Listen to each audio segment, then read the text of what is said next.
Good morning, dear students. I hope you all are fine.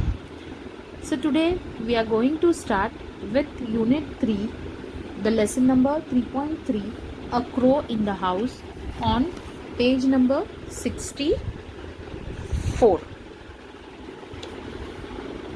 Now, the name of the topic is somewhat different. A crow in the house means a crow is a pet kept in the house, and what is the story behind it, how the crow came into the house, that is written over here. Here the name of the author is Ruskin Bond from Grandfather's Private Zoo. This is a novel, and Ruskin Bond has taken one of the incident from that novel and he has put in this lesson. First, let me introduce about the author. Now, Ruskin Bond is an Indian author of British descent. He had made significant contribution to the growth of children's literature in India. He was awarded by Padma Shri in 1999 and Padma Bhushan in 2014.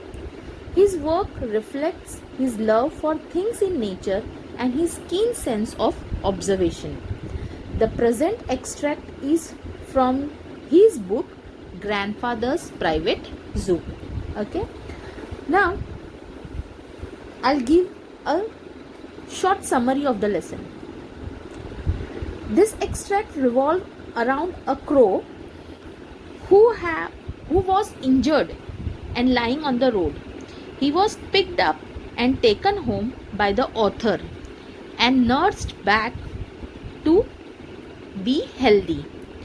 How he became a pet as well as a pest in the family, we can see in this lesson. So, let us start on page number 64, unit number 3, 3.3, A Crow in the House. The young crow had fallen from its nest and was fluttering about on the road in danger of being crushed by a cat or a tonga or seized by a cat. When I picked it up and brought it home. Now, here what the author is telling. The young crow had fallen from its nest. The crow was there in the nest and it was fallen from the nest and it was fluttering. What do you mean by fluttering? Fly unsteadily. Okay, it was fluttering on the road in danger of being. And when it was fluttering, what it was in danger, either the cat will crushed him or by a tonga it will be crushed or seized by a cat. Otherwise the cat, if the cat will see, the cat will eat it. When I picked it up and brought it home. The author, what author do at that time? He picked that crow and he brought that crow at home. It was in a sorry condition, beak gaping and head dropping, and we did not expect it to leave. Now, when the author brought that crow at home at that time, it was in sorry condition. Means it was, in short, I can say it was very serious. Okay. Beak gapping. What do you mean by beak gapping? Now, beak gapping means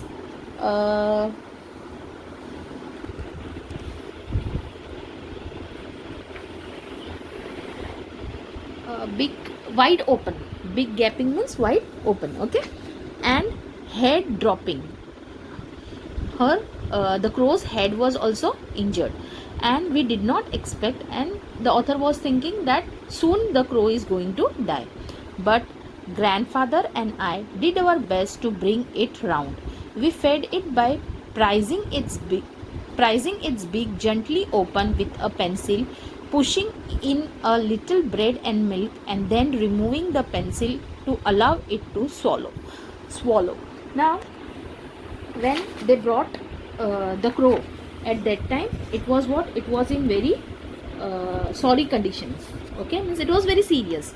So, but grandfather and the author, they had properly nursed the crow. To feed him, they used to what? We fed it by Prising. What do you mean by prising? Use force to move a part. Okay. Its beak. The beak was gently open with a pencil. They used to put pencil in the beak. They used to put bread and milk, and they used to remove that pencil from the mouth, because if the pencil is removed, the bird can swallow what the food was given to that bird. We varied this diet with occasional doses of grandmother's homemade plum wine, and as a result, the young crow was soon on the road to recovery. Now, as every day they used to change the diet of the crow, and grandmother used to prepare what? Homemade plum wine. They used to give him the plum wine also. And what was the result? The young crow was on the road of recovery. On the road of recovery means he was returning to the normal state of health. Okay. He was offered his freedom, but he did not take it. Now, these people had given him what? Freedom. They had not kept crow in the cage. They had given the crow freedom, but he did not took that freedom. Okay. He was offered his freedom, but he did not take it. Instead, he made himself at home in the house. Now, the author has given freedom to the crow. What? He has not kept the crow in the cage. So, the crow was always roaming in the house. Okay. Instead, he made himself at home in the house. Grandmother, Aunt Mabel, and even some of the grandfather's pet objected. Now, when the author has kept the crow not in the cage but in the house, he used to flutter here and there. So there was objection from many of the pupils who were living in the home. Who were that? Grandmother was there. She was not liking. Aunt Mabel and even some of the grandfather's pets objected. But there was no way of getting rid of the bird. But they all this were taking objection, but there was no way of getting rid of the bird. He took over the administration of the house. Mostly he used to always do whatever he wants to do. Who? The crow. Okay.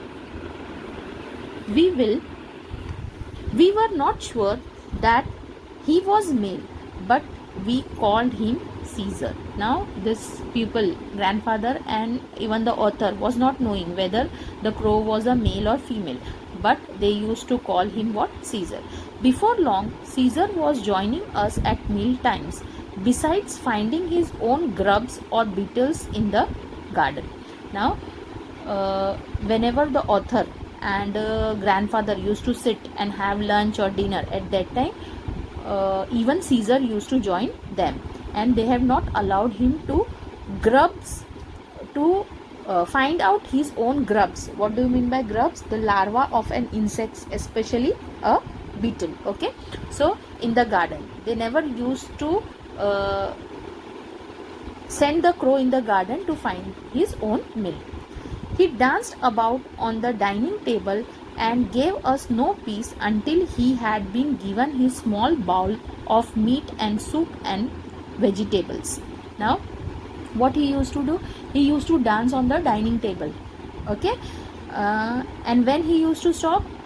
He used to stop when his bowl, the crow's bowl, in that bowl, grandmother used to give him what?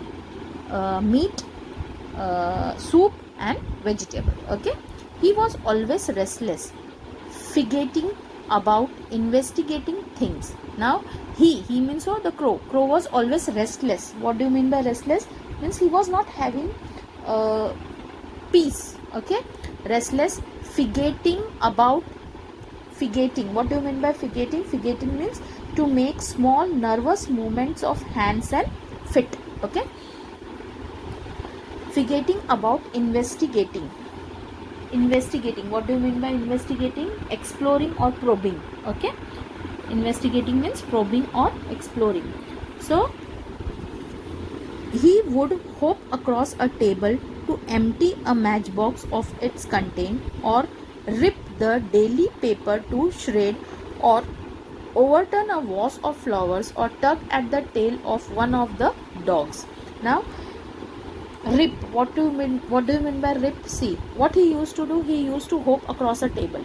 Every now and then he used to jump on that table, okay, to empty a matchbox of its content.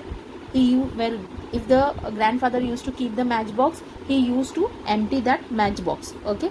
Then, or rip the daily paper to shred. Rip, what do you mean by rip? Tear, okay, pull something away forcefully. So what he used to do, that newspaper, he used to make it shreds. Shreds means torn strips or pieces of paper or cloth, okay. He used to tear the paper. Or overturn the vase of flowers. In vase, if the flowers are kept, he used to push that vase and he used to make it fall, okay. Or tug at the tail of one of the dog. He used to put a tug, anything he used to put on the tail of the dog. Come to page number 65. The crow will be the ruin of us. That crow will be the ruin of us, grumbled grandmother, picking marigold off the carpet. Can't you keep him in a cage? Now, as grandmother was what? Grandmother was very much tired of this crow. So what she said, that crow will be the ruin of us. What do you mean by ruin? Ruin means destruction. He used to he used to make destruction in the house. So grumbled grandmother, picking marigold off. She was picking the flowers which was fall on the carpet, and she said to grandmother and grandfather and author that can't you keep him in a cage? We did try keeping Caesar in cage, but he was so angry and objected with such fiery cawing and flapping that it was better for our nerves and peace of mind to give him the run of the house. Now, what the author and grandfather, one time they had kept him in the cage, but when they kept Caesar in the cage, at that time what happened? He was so angry in the cage, he used to make a sound. You know how the crow is making sound. The sound is very irritating. So what did the author thought? To get peace of mind to the people, let him go out of the cage only and let him run in the house. He did not show any inclination to join the other crows in the banyan tree. Now, he was never ever he was ready to join what? Inclination. Inclination means wish or desire, okay. He was never wishing that he should go out and join whom?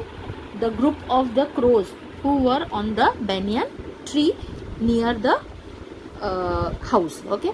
Grandfather said this was because he was really a jungle crow, a raven of sorts, and probably felt a little contemptuous of very ordinary carrion crows. Now, grandfather, why he was not ready to join them? Because he was a jungle crow, a raven. What do you mean by raven? Raven means a large crow with mainly black feathers, okay. So raven of sorts, and probably felt a little contemptuous of very ordinary carrion crows.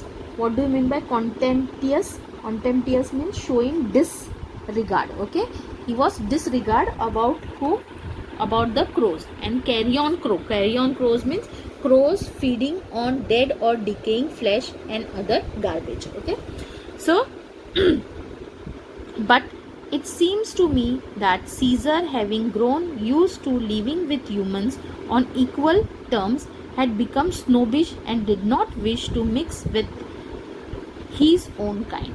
Now, what grandfather was thinking? Grandfather was thinking that as when he was small, we had nursed him, and he used to live with human beings. So the crow was not feeling happy to go and mix with his own tribe, okay. He would even squabble with Harold the Hornbill. Perching on the top of Harold's cage, he would peck at the big bird's feet, whereupon Harold would swear and scold, and try to catch Caesar through the bars. Now herald, with herald and hornbill.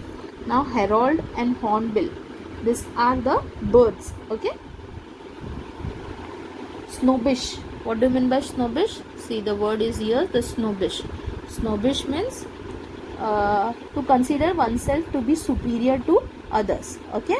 So what he used to do, he used to just hesitate or irritate whom? The hornbill. He used to perch on the top of Harold's cage.